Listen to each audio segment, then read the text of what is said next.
Hi, Ross Quintana here with Hustlefuse, and today we're talking about growth hacking by doing what others won't do. So here it is. If you want to be amazing and you want to, I don't care if it's a job you're going for, if it's a social setting, if it's money, if it's a project, a startup, whatever it is. If you come into the scene, guess what? It's just like this picture. You got all these runners, right, that are all in this group. That's the pack. And then you got this handful of people who are out here running out ahead, right? Those are your champions. They're already starting to break away. You're not going to find anything back in the pack. There's nothing interesting there. You know, and even among these, you're going to get some warrior on warrior battles going on. And we're going to see who really wants this. And, you know, life works itself out in that way everywhere, right? There's people who are going to be champions. And there's two ways you're going to figure out who the champion is. Either they're going to quickly identify themselves in the short term, or in the long term, you're going to just see that they're a success and they're going to beat people. This number one rule, if you want to growth hack and you want to be amazing, is you got to be ridiculous, right? You got to stand out. That's just a fact. You can't be in the middle. You can't be in the crowd. You can't be in the average thinking. You can't be doing things like average people do. If you look around, right, one of the best pieces of advice that I ever got was, if you want to be successful, look at what everyone else is doing and do the opposite. You know, and that was Bill Gould. He was the owner of a multi-level company that I was a part of when I was younger, when I was back in high school. And a lot of the training, you know, people get in multi-level companies and you know, if they don't make money, they get bitter, or they this and that. And it's actually, there's some of the best training I ever got when I was younger. You know, it was worth just the experience for the training. It was like better than college in that sense of the things that you learn. People complain about the school system and say, oh, well, why do I need to know when Columbus, you know, discovered America, or Pythagorean's theorem, or all of these different things, right? And they're saying, what's the use of that? I'm never going to use that in my life. And then you compare that to things that you learn, like when you go out and you're actually doing stuff, because that's what a multi-level company really ends up being, is you're out there with a product and you're trying to sell it and you're trying to build a business and you're trying to do that. And that's not reading a book. That's doing it, having to get a result, having to have your electric bill not being paid because you didn't build your business or sell some product. Like, that was a great, you know, I would definitely suggest that for people.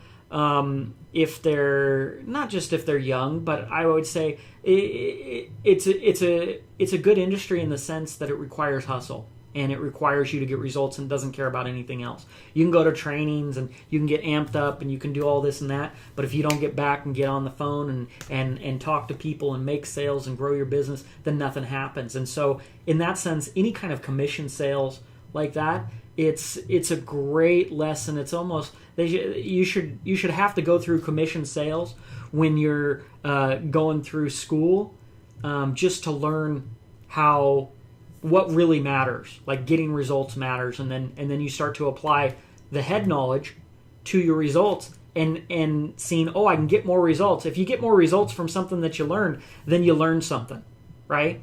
But there's a lot of people talking out there. There's a lot of people saying stuff, and there's advice from people. And if it doesn't work, right, it's not worth anything if it doesn't produce a result. So the first thing that you learn is you got to be ridiculous. You got to either be able to sprint, right, or do the marathon. Those are two ways to crush your competition. Either you need to put more hustle and be able to outwork people. Recently, I watched Power Players from Grant Cardone. It's a show he has, and he has different people on there. Well, he had Gary Vaynerchuk on. Well, I like both of those guys for different reasons, but they're both champions in what they do, and that's what I respect. You know, it's hard to find quality champion people who are really difference makers. Doesn't mean they're the smartest person. Doesn't mean that they know everything, and there'll be things that I disagree with both of those guys on. But you know what? I respect them because at their core, they're a warrior. I'm a warrior. So when you see other warriors out there and you see people who get it, who have a way of thinking, who have a DNA, then it's just it's like different types of paintings, right?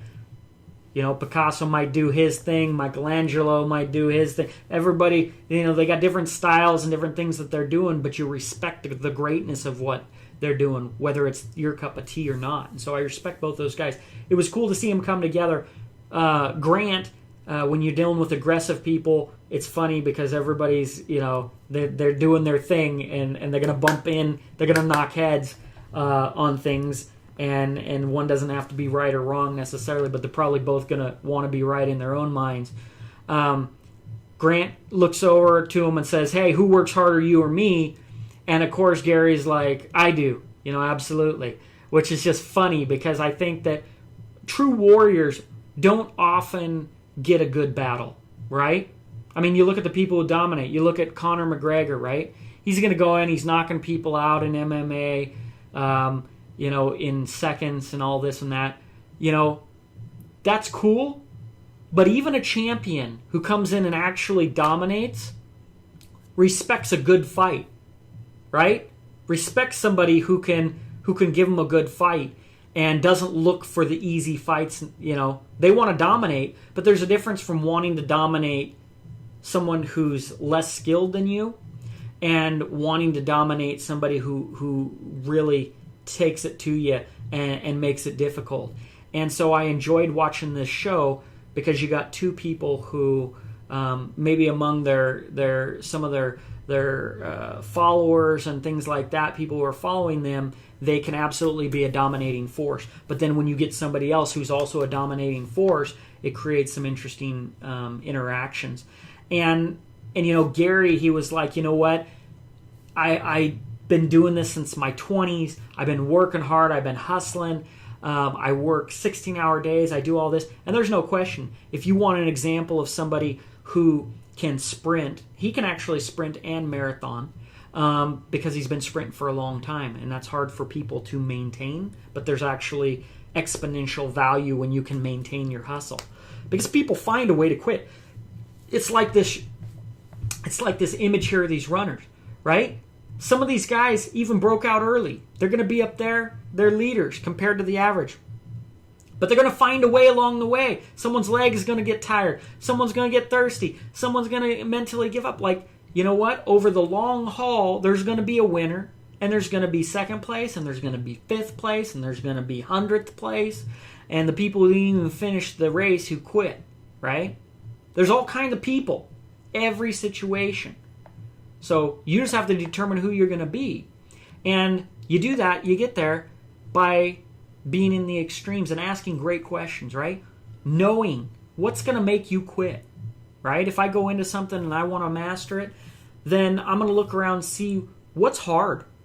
What's the most difficult thing? I did that in real estate. What's the most difficult market? For sale by owners, right? They don't want a real estate agent.